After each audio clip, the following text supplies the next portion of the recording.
नमस्कार मित्रांनो, आनंदी मालिकेच्या आजच्या जबरदस्त भागामध्ये आपल्याला आज असं पाहायला मिळतंय की आता आनंदी जी आहे ना, ती आनंदी मात्र घर सोडून निघालेली असते. तिला आता ह्या घरामध्ये राहायचं नसतं.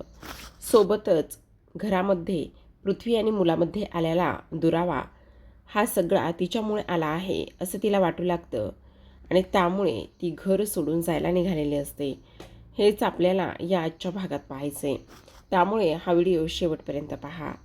तर आता मालिकेच्या सुरुवातीला आपण पाहतो विद्याधरने घरामध्ये हाहाकार माजलेला असतो. डायनिंग टेबलवर आज तो इथे जेवण आणि दारू सगळं काही घेऊन बसलेला असतो. जेव्हा माई आणि बापू येतात तेव्हा मात्र हे सर्व काही पाहतात आणि हे सर्व पाहिल्यानंतर ते विद्याधरला म्हणत असतात, विद्याधर, तुझं काय चाललेलं आहे? तू दारू इथे डायनिंग टेबलवर घेऊन का बरं बसला आहेस? हे सगळं करण्याची तुझी हिंमत कशी झाली? विद्याधर, तुझं काय चाललेलं आहे? तेव्हा विद्याधर म्हणत असतो, अहो माई आणि बापू, आज आम्हाला इथे एन्जॉय करायचं आहे. सेलिब्रेशन काय असतं ना, ते आम्हाला करायचं आहे. अहो माई, तुम्हीसुद्धा या. ही विदेशी दारू आहे आणि ही विदेशी दारू एक नंबर आहे बघा. तुम्हीसुद्धा येऊन पिऊ शकता. तेवढ्यातच आनंदी बाहेर आलेली असते. आनंदी दारूचं नाव ऐकते आणि तिला धक्काच बसतो. तेव्हा माई म्हणत असतात, काय बोलतोयस विद्याधर हे? अरे घरामध्ये काय काय चाललेलं आहे आणि तुला इथे दारू आणि मटण खायचे चोचले लागलेले आहेत का? तर इथे त्यांची मुलगी ही म्हणत असते, काय काय चाललं काय आहे माई आणि बापू तुमचं? तुम्ही एवढा विचार ह्या सगळ्या गोष्टींचा नका करू आणि आज मात्र तुम्ही अजिबातच बोलू नका. तिचं नाव शलाका. तेव्हा मात्र इथे माई आणि बापू म्हणत असतात, काय नाही बोलायचं. अगं आमची मुलगी आहेस ना तू, मग आमची मुलगी असून सुद्धा तू अशा पद्धतीने कशी काय वागू शकतेस तेच कळत नाही. मग विद्याधर धनश्रीला म्हणत असतो, ए धने, ऐक ना, मस्त 2 ग्लास घेऊन ये ना. 2 ग्लास आणले ना मग त्यामध्येच दारू पिता येईल. जा बरं 2 ग्लास घेऊन ये. असं म्हणून ते धनश्रीला आतमध्ये पाठवणार तेवढ्यातच आनंदी किचनच्या दाराजवळ उभी असते. तेव्हा आनंदी धनश्रीला म्हणत असते, 1 मिनिट धनश्रीताई, मी तुम्हाला अजिबातच किचनमध्ये जाऊ देणार नाही आणि तुम्हाला मी दारूसाठी 2 ग्लाससुद्धा घेऊ देणार नाही. तेव्हा मात्र धनश्री म्हणत असते, अहो बघा हो, ही काय बोलायला लागलेली आहे? ही सरळ सरळ सांगते की इथे दारू देणार नाही आहे म्हणून. काय बोलायचं आता हिला? असं बोलल्याबरोबर आता लगेचच ती म्हणत असते, लक्षात येतंय का तुमच्या? लास्ट टाईम जेव्हा तुम्ही इथे दारू घेऊन चालला होतात त्यावेळेला मालक साहेबांनी तुमची काय अवस्था केली होती आणि ह्या अशा पवित्र घरामध्ये मी तुम्हाला दारू अजिबातच पिऊ देणार नाही. असं बोलल्याबरोबर आता मात्र विद्याधर उठतो आणि आनंदीच्या जवळ जातो. तिला म्हणत असतो, अरे वा वा वा, तुला तर बोलता पण येतंय की, म्हणजे तुला तर चांगलीच डायलॉगबाजी करता येते की. मला वाटलं होतं तुला बोलता येत नसेल म्हणून, फक्त त्या युगंधरलाच बोलता येतं असं मला वाटलं होतं. पण तुलासुद्धा बोलता येतंय की. आणि कोणी सांगितलं की मी इथे दारू पिणार नाही आहे म्हणून? मी दारू पिणारच आणि मला कोणीसुद्धा थांबवू शकत नाही. तुला माहिती ना लास्ट टाईम काय झालं होतं? लास्ट टाईम मी किचनमध्ये दारू ठेवली होती आणि त्यानंतर युगंधर समोरच मी दारू प्यायलो होतो खोलीमध्ये जाऊन. हे लक्षात आहे ना तुझ्या? तेव्हा आनंदी म्हणत असते, हे बघा, या पवित्र घराला मी तुम्हाला दारूमुळे असं अपवित्र करू देणार नाही. हे समिधाताईंचं पवित्र घर आहे आणि तुम्ही इथे दारू नाही पिऊ शकत आहे. मी तुम्हाला स्पष्ट शब्दामध्ये सांगते. तेव्हा मात्र विद्याधर म्हणत असतो, अरे वा वा वा, तू मला ह्या सगळ्या गोष्टी सांगणार मी दारू प्यायची की नाही म्हणून? तू आहेस कोण मला सांगणारे? हे बघ, आत्ताच्या आत्ता बाजूला हो, मी तुझं काही ऐकून घेणार नाही. मला दारू प्यायची आहे आणि मी ती पिणारच. असं बोलल्याबरोबर आता पुन्हा एकदा ती म्हणत असते, हे बघा विद्याधर साहेब, असलं काहीही करू नका. मी तुम्हाला सांगते ना की ही दारू तुम्ही नाही प्यायची म्हणून. आणि त्याचबरोबर तो म्हणत असतो, हो का? आता तर मी दारू पिणारच. आणि तुला एक गोष्ट सांगू का? तुला ना दारूसुद्धा पाजतो. बघ आता मी काय करतोय ते.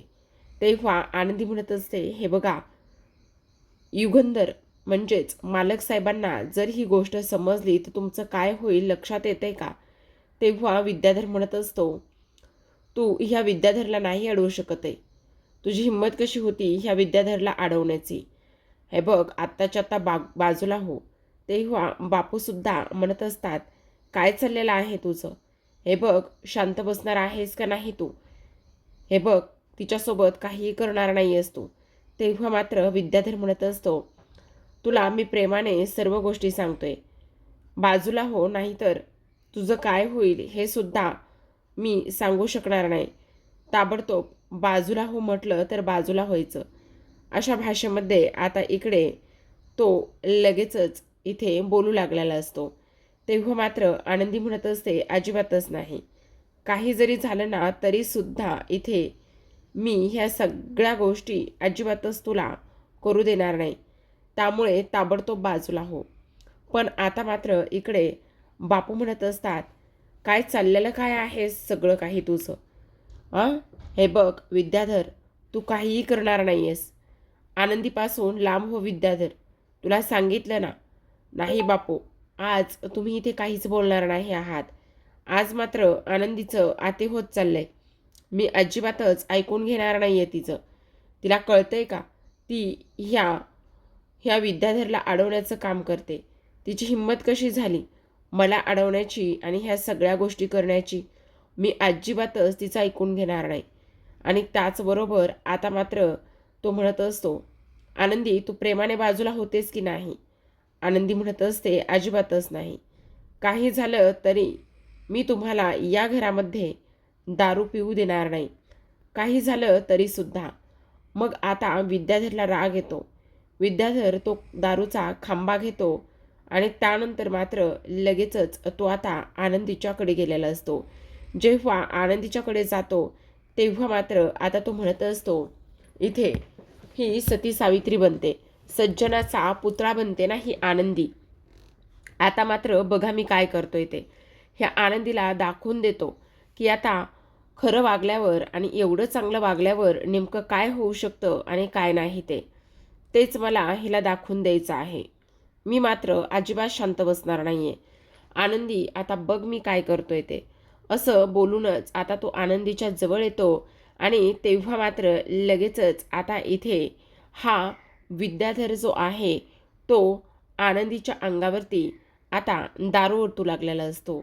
आता जेव्हा आनंदीच्या अंगावर दारू ओततो त्यावेळेला मात्र माई आणि बापू त्याला अडवण्याचा, थांबवण्याचा पूर्ण प्रयत्न करत असतात. म्हणत असतात, काय करतोयस विद्याधर? विद्याधर हे बघ, आनंदीपासून आत्ताच्या आत्ता दूर हो विद्याधर. हे बघ तुला असं करू नकोस. हे सगळं चुकीचं आहे विद्याधर. तुला सांगितलं ना, आत्ताच्या आत्ता बाजूला हो विद्याधर. आनंदीपासून बाजूला हो विद्याधर.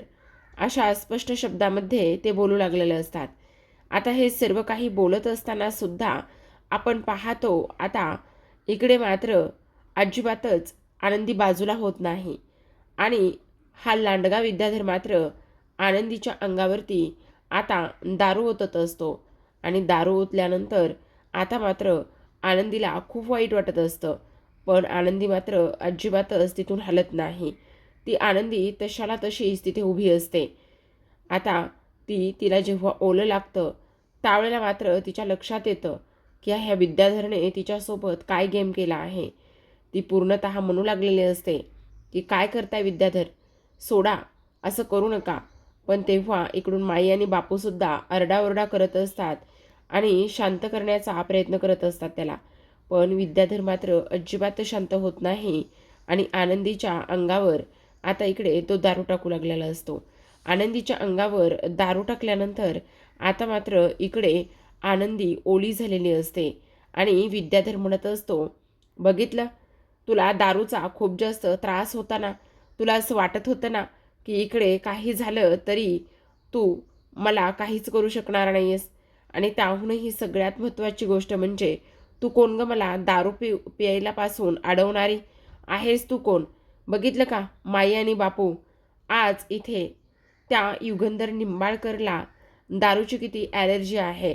पण आज मात्र इथे त्याचीच ही पत्नी आज दारू प्यायलेली आहे आणि दारू प्यायलेली नाही तर तिच्या अंगावर मात्र आता पूर्णतः दारू सांडलेली आहे.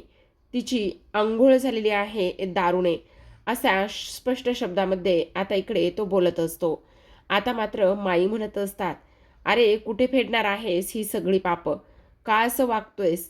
अरे ह्या घरातला एक सदस्य आहेस ना तू, मग घरातला ह्या सदस्य असून सुद्धा अशा पद्धतीने वागताना तुला काहीच कसं वाटत नाहीये?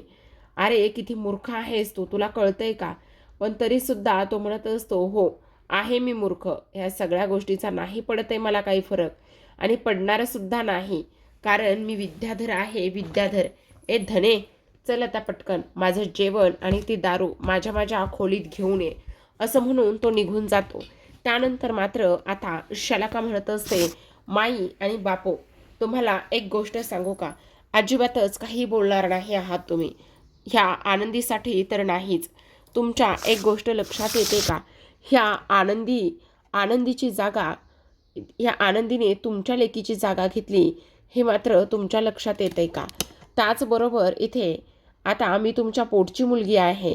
अगं एवढी वाईट कशी असू शकतेस? अहो चांगली समिधा होती, समिधा चांगली होती, मग ती तर देवाघरी गेली ना. मग चांगली माणसं देवाला फार लवकर आवडतात बरं का. आता समिधा गेली, त्यानंतर नंबर असेल तो आनंदीचा असणार आहे, कारण ती सुद्धा चांगलीच आहे ना. आणि त्याहूनही सगळ्यात महत्त्वाची गोष्ट, मी आणि विद्याधर फार वाईट आहोत. मग आम्ही दोघं जण वाईट आहोत तर आम्हाला तर इकडे फारच शेवटचा आणि उशिराचा नंबर असणार आहे ना, असं सुद्धा आता इकडे विद्याधर आणि सोबतच ही बोलत असतात शलाका.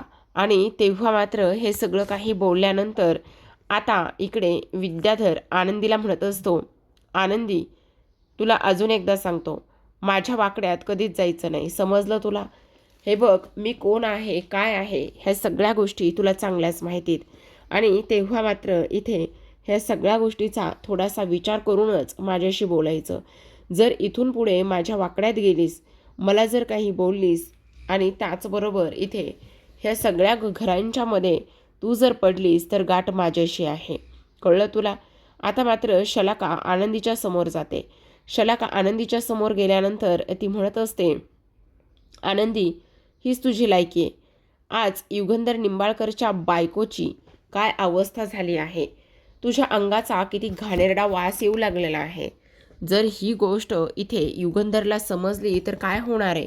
तुला तो धक्के मारूनच बाहेर काढल्याशिवाय राहणार नाही, हे सुद्धा तेवढंच महत्त्वाचं आहे बघ.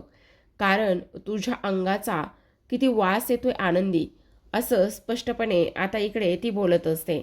आणि त्याचबरोबर अंघोळ करून घे, जर अंघोळ केलीस तर जरा बरी दिसशील, असं सुद्धा आता इकडे ती बोलू लागलेली असते.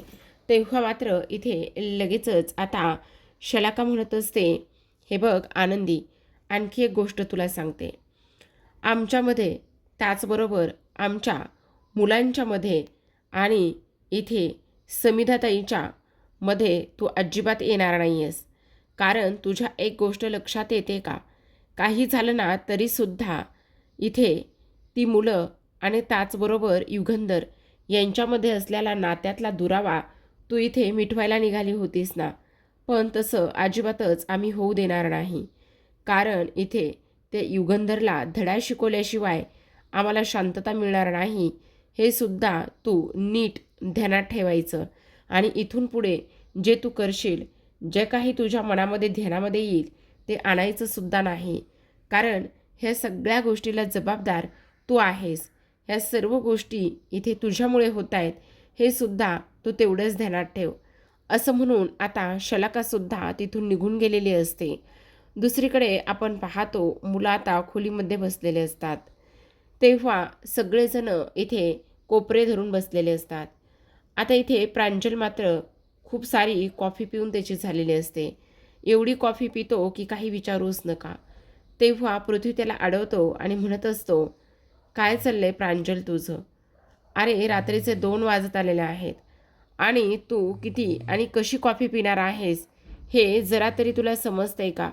हे बघ, एवढी कॉफी पिऊ नकोस.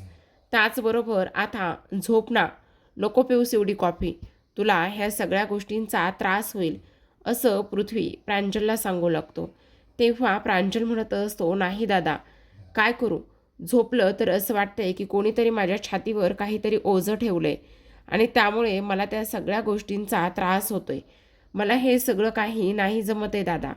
मला ह्या सगळ्या गोष्टी सहन होत नाही आहेत दादा. असं स्पष्टपणे आता इकडे तो बोलू लागलेला असतो. आता हे सर्व काही बोलल्यानंतर इथे पृथ्वी म्हणत असतो, हे बघ, थोडं तरी झोपण्याचा प्रयत्न कर ना. थोडं तरी झोपण्याचा प्रयत्न केलास तर नक्कीच तुला बरं वाटेल. हे बघ, असं करू नकोस. तेव्हा तो म्हणत असतो, नाही येत आहे मला झोप आणि झोप नाही येत, त्यामुळे ह्या सगळ्या गोष्टी अशा होत आहेत. काय करायचं काय नाही हे मला अजिबातच समजत नाही आहे. तेव्हा मात्र मिताली म्हणत असते, त्या आनंदीवर विश्वास ठेवून आपण फार मोठी चूक केली. का आपण त्या आनंदीवर विश्वास ठेवला आहे आणि का असं वागलोत आपण तेच मला काही कळत नाही. आज त्या आनंदीमुळे आपल्या घराची ही अवस्था झाली. आपलं हसतं खेळतं घर आज इथे उद्ध्वस्त झालेलं आहे. फक्त आणि फक्त त्या आनंदीमुळे ह्या सगळ्या गोष्टी झाल्यात असं सुद्धा आता इकडे ती बोलत असते आणि त्यानंतर म्हणत असते, नाही, मी त्या आनंदीला कधीच माफ करणार नाही असं सुद्धा बोलते. आता असं वाटतंय की त्या आनंदीच्या जवळ जावं आणि आनंदीच्या जवळ जाऊन तिच्या सणकण एखादी तरी कानाखाली वाजवावी असंच मला वाटते, असं स्पष्टपणे ती बोलत असते. त्यावर पृथ्वी म्हणत असतो, हे बघ प्रांजल, ह्या सगळ्या गोष्टींचा एवढा विचार करू नकोस. हे बघ, काही जरी झालं तरी एक गोष्ट मात्र नीट ध्यानात ठेव, त्या आनंदीला एवढं महत्त्व नाही द्यायचं आहे. त्याहूनही सगळ्यात महत्त्वाची गोष्ट म्हणजे आता इथे आपण आपला विचार केला पाहिजे. पण प्रांजल म्हणत असतो, नाही दादा, मला झोपच येत नाही आहे. काय करायचं? मला सतत तेच आठवतं आहे की आपल्या बाबाने इथे सर्वांसमोर माझ्या दादाच्या तुझ्या कानाखाली कशी काय मारली आणि ते असं कसे वागू शकतात, त्याच गोष्टी मला इथे कळत नाही आहेत. का झालं आहे हे सगळं काही दादा अशा पद्धतीने? सांग ना, बोल ना, हे सगळ्या गोष्टी अशा का झालेल्या आहेत दादा, असं सुद्धा आता इकडे तो बोलत असतो. आता हे सर्व काही बोलल्यानंतर दुसऱ्या बाजूला आपण पाहतो की इकडे मात्र जो आपला युगंधर आहे, तो युगंधर आता त्याच्या खोलीमध्ये असतो आणि खोलीमध्ये असताना त्यालासुद्धा त्या सर्व गोष्टींचा खूप जास्त त्रास होऊ लागलेला असतो. तो आता विचार करत असतो की हे सगळं काय आहे. त्याचबरोबर इथे सर्वात महत्त्वाची गोष्ट म्हणजे ह्या सगळ्या गोष्टी अशा का झालेल्या आहेत. त्याचबरोबर आणखी एक गोष्ट म्हणजे इथे मी पृथ्वीवर हात उचलला, पण मी पृथ्वीवर हात उचलायला नको होता. का असं केलं मी? का असं वागलो? इथे माझी चूक झाली का? त्याचबरोबर माझी चूक झाली तर ती कशी झाली? का मी हे सगळं काही केलं? असं सुद्धा आता इकडे तो बोलत असतो. आता हे सर्व काही बोलल्यानंतर मात्र इथे मुलं नीट तर असतील ना? त्यांना काही त्रास तर नसेल ना? त्याचबरोबर इथे मुलांना काय सांगावं आणि ह्या विद्याधरने ह्या सगळ्या गोष्टी केल्यात असं सुद्धा आता इकडे तो बोलत असतो. त्याचबरोबर हे सर्व काही बोलत असताना आपण पाहतो की आता इकडे तो विचार करत असतो, नाही, ह्या सगळ्या गोष्टी अशा पद्धतीने व्हायला नको होत्या, पण आता मात्र आपण समिधासाठी तरी काहीतरी केलं पाहिजे. समिधाच्या फोटोकडे पाहतो आणि मनामध्ये म्हणत असतो, समिधा, आज जर तू इथे असतीस तर काय झालं असतं. आणि त्याचबरोबर इथे आज आपल्या मुलामध्ये आणि माझ्यामध्ये किती अंतर निर्माण झालं आहे. हे सगळं का आणि कशामुळे झालं आहे? असं व्हायला नको होतं समिधा. त्याचबरोबर पृथ्वी कशा पद्धतीने बोलला, त्याने काय काय केलं, ह्या सगळ्या गोष्टीसुद्धा आपण पाहायला आहोत. मग आता काय करायचं तेच काही केल्या इथे समजत नाही, असं सुद्धा इकडे आता तो बोलत असतो आणि आहे त्याच ठिकाणी शांततेत झोपलेला असतो. दुसरीकडे आनंदी मात्र आता किचनमध्ये असते. आनंदी किचनमध्ये असताना ती तशीच जमिनीवर बसलेली असते. तेवढ्यात छायाताई तिथे येतात आणि छायाताई आल्यानंतर त्या म्हणत असतात, काय चाललंय आनंदीताई तुमचं? हे बघा, असलं काहीही करू नका. मी काय सांगते ते एकदा ऐकून तरी घ्या ना. हे बघा, ह्या सगळ्या गोष्टी करण्याची काहीच गरज नाही आहे. तुम्हाला झोपायचं नाही आहे का? प्लीज आनंदीताई, एवढा सगळा विचार नका करू आणि त्याचबरोबर तुम्ही इथे झोपा. असं किती वेळ जाग्या राहणार आहात? आणि त्याचबरोबर इथे काय करणार आहात एवढा वेळ जागं राहून? तेव्हा ती म्हणत असते, नाही नाही, मी कशी झोपू? मला कळत नाही आहे. हे सगळं ह्या पद्धतीने झालेलं आहे ना, त्यामुळे मात्र मला ह्या सगळ्या गोष्टींचा फार जास्त त्रास होतोय. मला हे सगळं अजिबातच सहन होत नाही. असं सुद्धा आता इकडे ती बोलत असते. तेव्हा ती म्हणत असते, हे बघा, तुम्हाला एक गोष्ट सांगू का? सगळ्यांच्या लाईटी चालू आहेत. मला असं वाटतंय की इथे घरामधलं कोणीही झोपलं नाही आहे आणि घरामध्ये सगळ्यांच्या लाईटी चालू आहेत. तेव्हा ती म्हणत असते, पण मला ना मालक साहेबांशी बोलायचं आहे. मालक साहेबांना भेटायचं आहे मला. तेव्हा छायाताई, जा ना प्लीज, मालक साहेब काय करतायत काय नाही हे बघून या ना.